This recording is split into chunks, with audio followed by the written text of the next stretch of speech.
17 days, 3 countries, 1 small rental car. This is a journey through the wild heart of the Balkans, where the mountains don't care about your plans, and every rough road leads somewhere unforgettable. Some journeys you plan.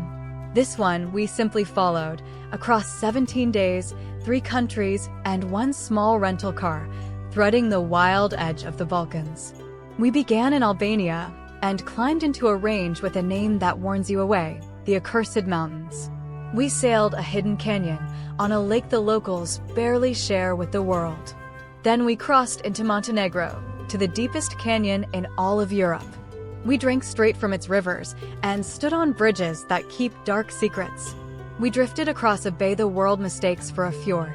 We passed tiny islands that sailors raised from the sea, stone by hand. We walked the ancient walls of Dubrovnik, the pearl of the Adriatic. A city of honey-colored stone, red rooftops, and 1,000 years of stories. We even found a throne from a tale you might just know. And we ended where 2 seas quietly meet, on a coast so blue it barely looks real. This is the wild heart of the Balkans. So come along. Welcome to Albania. This is the start of a 2-week road trip through 3 countries. And it begins in the capital, Tirana. Tirana is unlike any capital in Europe. The reason is paint. For decades, this was gray communist concrete. Then in the year 2000, an artist became mayor. He had the drab apartment blocks painted in wild colors and bold patterns. Almost overnight, the city turned from gray into a riot of orange and turquoise. But the color hides a darker past. For 40 years, the dictator Enver Hoxha sealed Albania off from the world.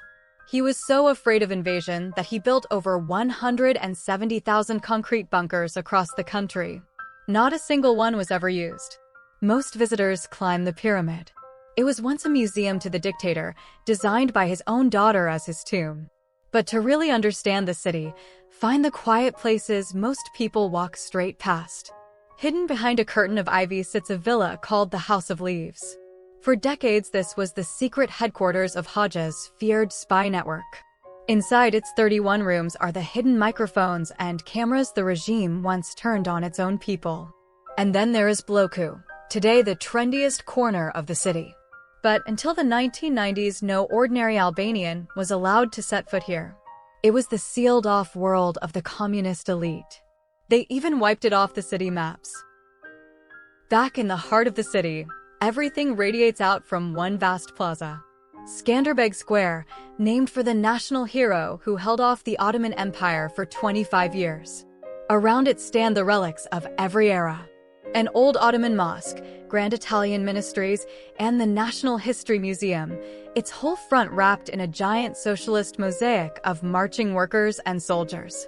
And for the strangest day out in Albania, head to the edge of town. There, a secret 5-story nuclear bunker, built for the dictator and his ministers, has been opened to the public as a museum. Room after underground room of Cold War paranoia, frozen exactly as it was left. One last tip before we leave the capital. Ride the Dajti Express cable car up the mountain just before sunset. The whole city opens up beneath you, all the way to the sea. We picked up our rental car in Tirana. It would be our home for the next 2 weeks. And we pointed it north. After about 90 minutes, the city falls away. Our first real stop is Shkodër, the gateway to the Albanian Alps. It is one of the oldest cities in Europe, sitting where the mountains meet the plain.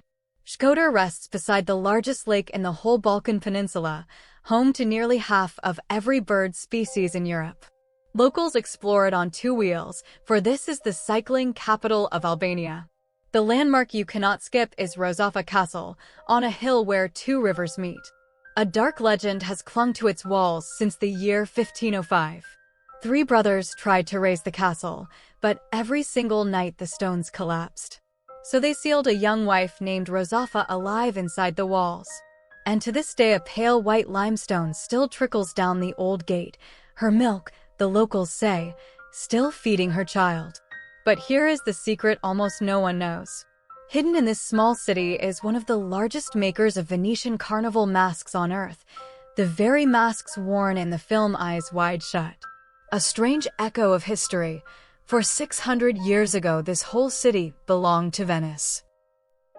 In Shkodër, do as the locals do. Rent a bike and pedal out to the old Ottoman mess bridge on the edge of town. This is the cycling capital of Albania, after all. From Shkodër, we turned away from the lake and toward the peaks. The road to Theth is barely 70 kilometers, but give it 3 hours. The last stretch climbs into a range with a chilling name, the Accursed Mountains. Theth itself is a tiny scatter of stone houses, ringed by jagged peaks.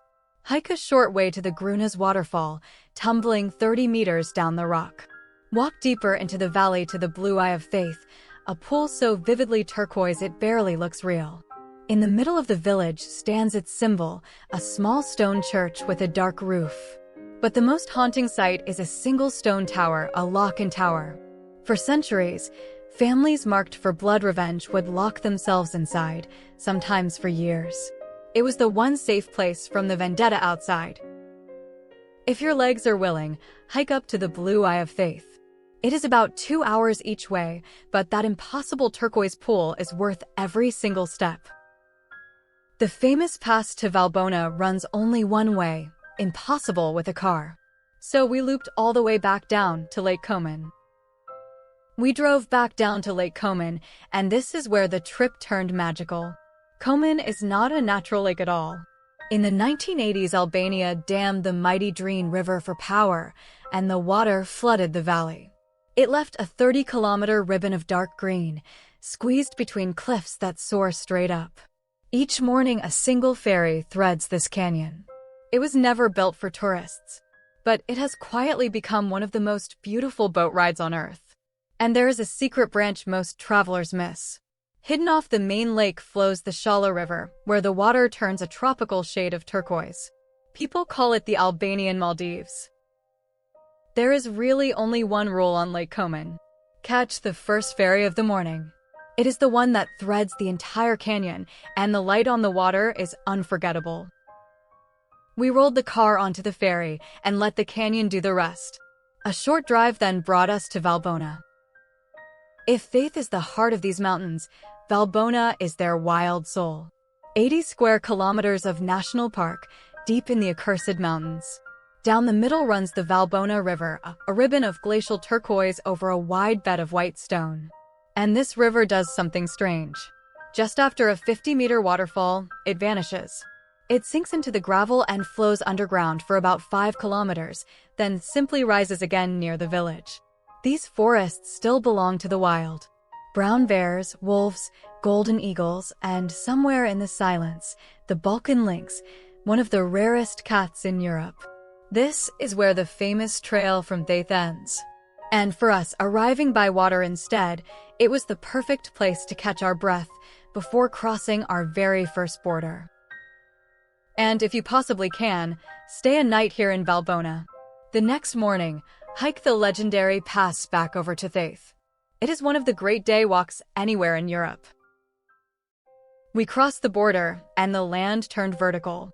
This is Montenegro, a country no bigger than a single city, yet hiding wonders far too grand for it. At its wild heart rises the Durmitor Massif, a kingdom of 48 peaks above 2,000 meters. Scattered between them lie 18 glacial lakes, so still and dark the locals call them the Mountain Eyes. And just beyond, the Tera River has spent millions of years carving the deepest canyon in all of Europe. 1,300 meters deep, it is beaten only by the Grand Canyon itself. The water far below is so pure you can lean from a raft and drink straight from it. A single great bridge leaps the gorge in 5 soaring arches. It hides a haunting secret from the war, when its own engineer was made to blow it apart. And then the mountains tumble all the way down to a bay so dramatic the whole world mistakes it for a fjord. The wild, it turned out, was only getting wilder. Leaving Valbona, we left Albania behind. The road to our next stop actually dips through a third country, Kosovo. So in a single afternoon we crossed 2 borders and watched the Albanian Alps give way to the high plateaus of Montenegro. About 5 hours later we reached Zaveljak. It is the highest town in the Balkans and the gateway to Durmitor. Durmitor is a UNESCO World Heritage Site and one of the great mountain landscapes of Europe. There are 48 peaks above 2,000 meters, and scattered between them lie 18 glacial lakes. Montenegrins have a beautiful name for them: the Mountain Eyes. The most stunning of those eyes is the Black Lake. It rests beneath the dark wall of a peak called the Bear, and it is really two lakes in one. A big lake and a small lake, joined by a narrow strait that dries up each summer, so one mirror slowly splits in two. A gentle trail loops around the water through the pines. And high above it all stands Bobatov Kuk. From its summit on a clear day, you can see the mountains of 4 different countries. And Durmitor is wonderfully alive. Its old-growth forests still shelter brown bears and wolves, and one hidden grove of black pines has stood here for over 400 years, among the oldest trees in all of Europe. In summer, the high meadows turn into a sea of wildflowers, dotted with the wooden huts of shepherds who still bring their flocks up to graze, exactly as they have for centuries. But Durmitor hides places that most visitors never reach. Walk a little deeper into the forest and you find Snake Lake. It earned its eerie name long ago, when the snakes would gather here to keep warm until the cold killed them off, and only the name remained. Climb higher still, past 2,000 meters, and you reach something stranger: an ice cave. Outside, the summer sun beats down, but step inside and you enter a frozen world. Ice pillars and frozen waterfalls that never melt, not even in August. Do not leave without walking the loop around the Black Lake. It takes about an hour, the path stays flat and shady, and the reflection of the bare peak in the still water is something you will not forget. Yet Durmitor's most jaw-dropping sight is not a peak or a lake. It is a wound in the earth, just east of the park. For millions of years, the Tara River has carved down through the limestone, and the result is staggering. The Tara Canyon is 1,300 meters deep and 80 kilometers long. It is the deepest canyon in Europe and the second deepest on the entire planet. Only the Grand Canyon beats it. And the river at the bottom holds a secret of its own. The Tara is so impossibly clean that you can lean over the side of a raft and drink straight from it. It is the largest natural reservoir of drinkable water in Europe. Montenegrins call it the tear of Europe. Spanning the canyon is a piece of history: the Đurđevica Tara Bridge. When it was finished in 1940, its 5 great concrete arches made it the largest bridge of its kind in Europe. And then came the war. In 1942, partisans blew up the central arch to stop the Italian army. But here is the haunting part. The story locals still tell is that one of the bridge's own engineers rigged the explosives. He destroyed the very thing he had built. And the Italians captured him and executed him on his own bridge. Today, the canyon is pure adrenaline.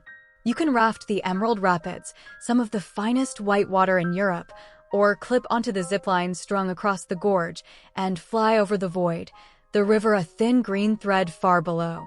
From the roof of the Balkans, there was only one direction left to go: down, toward the sea. If you only do one thing in the canyon, raft the Tara. The rapids are some of the finest white water in Europe. The water is clean enough to drink as you paddle, and the walls tower 1,000 meters over your head. One more border, and the mountains finally surrendered to the sea. This is Croatia, where the Adriatic turns the deepest shade of blue. Ancient city walls rise straight out of the water, almost 2 kilometers around. Through the entire Middle Ages, the walls of Dubrovnik were never once breached. Behind them hides a pharmacy that has served the city since the year 1317. 700 years, and it has never once closed its doors. Just offshore, a small green island has cast its spells for 1,000 years. Legend says a dark curse still clings to its shores, and a salt lake glows in its heart. And hidden at the foot of the cliffs wait some of the finest beaches on Earth. They call this coast the jewel of the Mediterranean, and it is easy to see why. From the canyons, the road tilts downhill for hours. It winds out of the mountains. And then, suddenly, there it is: the sea. We had crossed into our third country, Croatia. We stopped for lunch on the shore of the Bay of Kotor, and then the coast delivered its showstopper: Dubrovnik. They call it the Pearl of the Adriatic, and for once the nickname is earned. The Old Town has been a UNESCO World Heritage Site since 1979. It is a city of honey-colored stone, marble streets polished to a shine, and red rooftops spilling down to a turquoise sea. For centuries, this was something remarkable. The Republic of Ragusa. A tiny independent city-state that survived not through armies, but through cunning, playing the great powers of East and West against each other. And it was far ahead of its time. Back in 1416, Ragusa banned the slave trade, one of the very first states in Europe to do so. Its real genius was defense. The city walls run nearly 2 kilometers around the town. They rise up to 25 meters high, and through the entire Middle Ages, they were never once breached. Walking them today, high above the rooftops and the sea, is simply the best thing to do in the city. But these stones have seen modern war too. In 1991, this treasure was besieged for 7 months. More than 600 shells fell on the old town. What you see now is a painstaking restoration, every roof tile brought back by hand. And here is a quiet secret tucked inside the Franciscan monastery. A small old pharmacy. It has been serving the people of the city since the year 1317. That makes it one of the oldest pharmacies in all of Europe, and very likely the oldest still working today. 700 years, and it has never once closed. And if those rooftops feel familiar, there is a reason. Dubrovnik is King's Landing, the capital of the 7 kingdoms in Game of Thrones. But there is more to Dubrovnik than its walls. Ride the cable car up Mount SRD for the view that takes in the whole old town, the islands, and the open sea, all in a single sweep. Down at sea level, squeeze through a small hole in the city wall to find Buza, a tiny bar clinging to the bare cliffs, where you sip a cold drink with your feet hanging out over the Adriatic. And for the finest angle of all, paddle a sea kayak right around the base of those ancient stones, where the water glows a deep and impossible blue. Walk the city walls the very moment they open, or just before they close. In the middle of the day, the stone bakes in the heat, and the cruise ship crowds turn that narrow path into a slow, shoulder-to-shoulder shuffle. Just 600 meters offshore floats a small green island, and it is worth the short boat ride for the legends alone. Lokrum has been casting spells for 1,000 years. Benedictine monks built a monastery here in 1023. Legend says that in 1192 the English king Richard the Lionheart was shipwrecked on these rocks, sailing home from the Crusades, and vowed to build a cathedral in thanks for his rescue. But the island's most famous tale is darker. When the monks were finally forced to leave, they walked the island by candlelight, dripping wax, and laid a curse. Whoever claims Lokrum for his own pleasure shall be damned. A surprising number of its later owners met unlucky ends. In the 1850s, an Austrian archduke fell in love with the island, turned it into a botanical garden, and released the peacocks whose descendants still strut among the ruins today. The island keeps one last secret. In its heart lies a tiny lake fed by hidden sea caves. Locals call it the Dead Sea. The water is warm and far salter than the open ocean, so you lie back and float without the slightest effort. We drifted there all afternoon, peacocks watching from the shade, then took the boat back for one last Adriatic sunset over the walls. On Lokrum, be sure to do 2 things. Float on your back in the little salt lake they call the Dead Sea, and then step inside the old monastery and take your turn sitting on the original iron throne. Then we turned south once more, into the most beautiful corner of them all, the Bay of Kotor.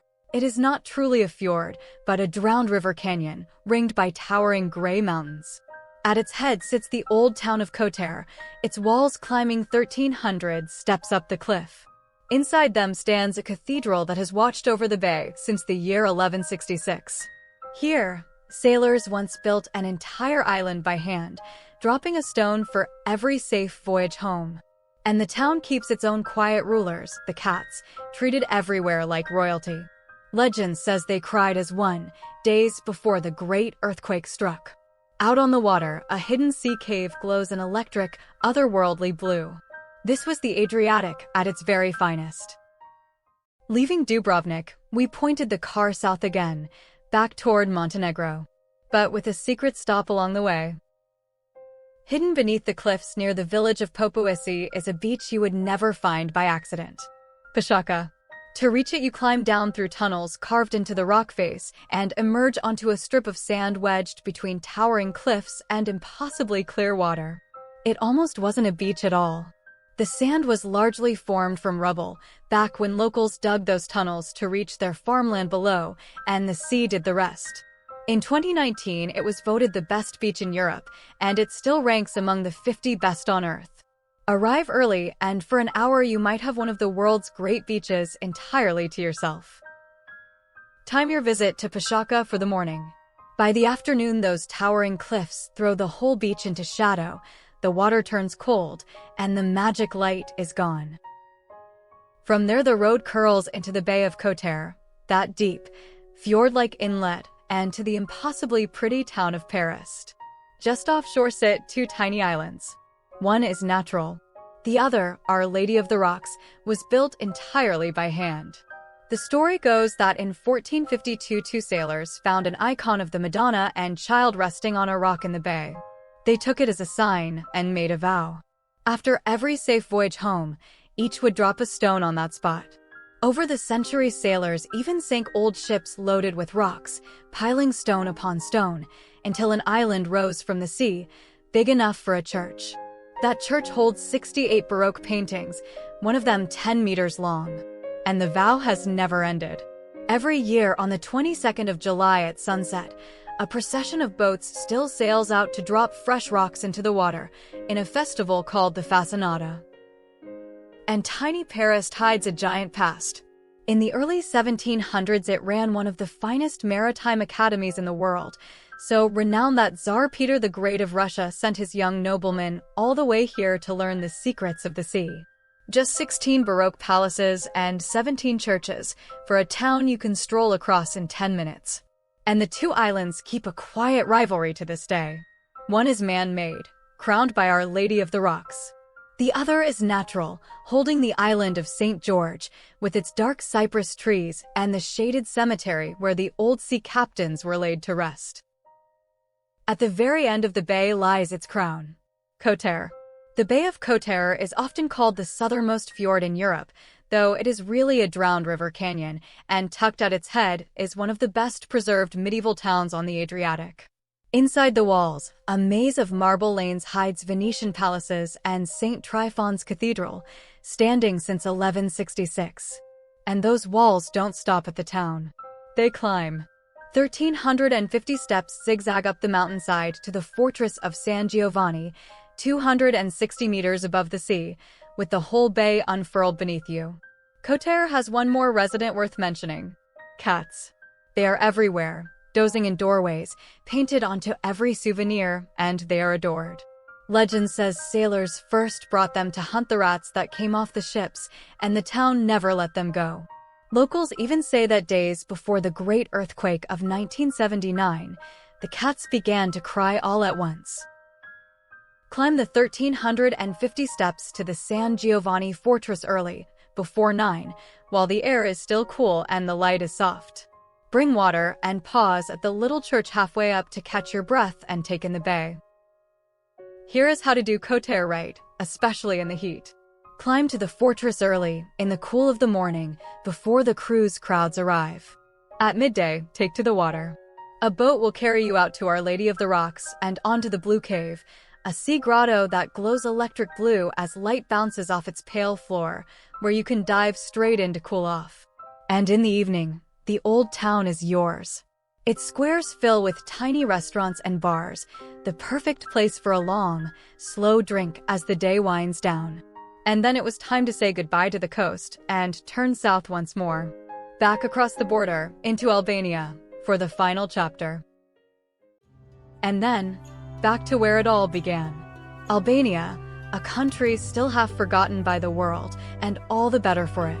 In Berat, hundreds of white Ottoman houses spill down the hillside in tears.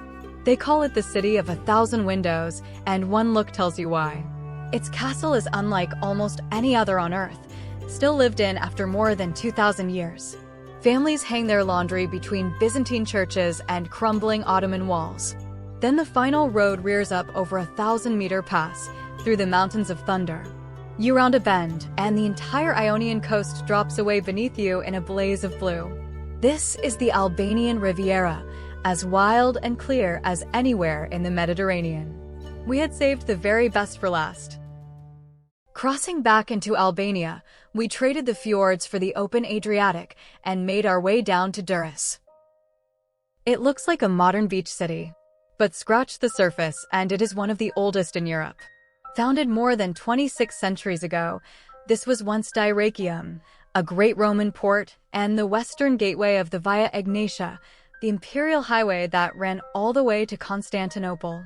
Its greatest treasure lay hidden in plain sight.